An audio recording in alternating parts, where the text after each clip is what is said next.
So recently, I just graduated from the Catholic University of America in Washington, D.C. I was working on Master of Science in Management. I learned a lot.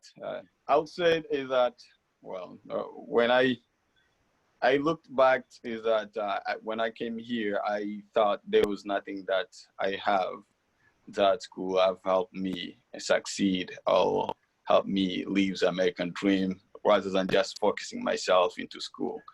So school was my number one thing that I want to put forth.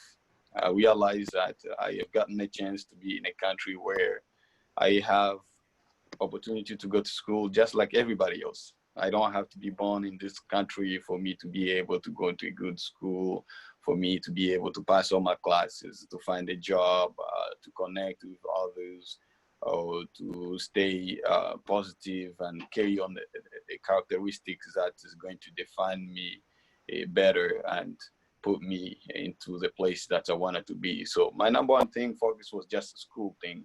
And then part of that, after I realized that I have everything that I need for me able to be able to succeed in school, that is when I start exploring for ways of how I knew it's just not only school, but also who do I need to be surrounded with?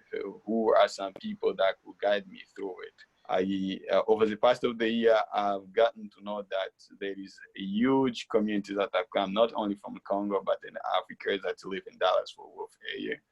And then plus, I see myself Dallas-Fort Worth area being my home. That's where all my foster parents are. That's where all my high school friends are. That is where I went for my undergrad, and my brothers still live there.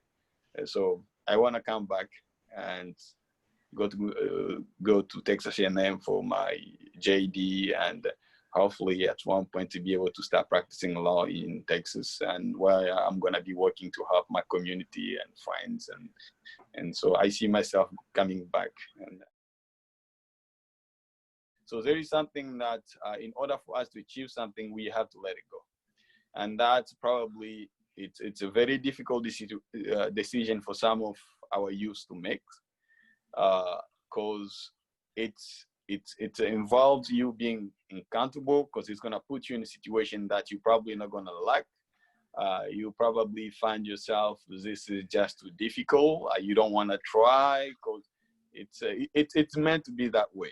I think just for the short time that I've been in the United States, I've gotten to realize pretty much almost everybody who has gotten somewhere in life, they have to go through a lot of ups and downs. They have struggled. If they did not struggle, probably somebody struggled before they can get where they are. And I think that is something our youth are not, some of them are not willing to dedicate themselves to do. So I think it's also involved dedications and self motivations and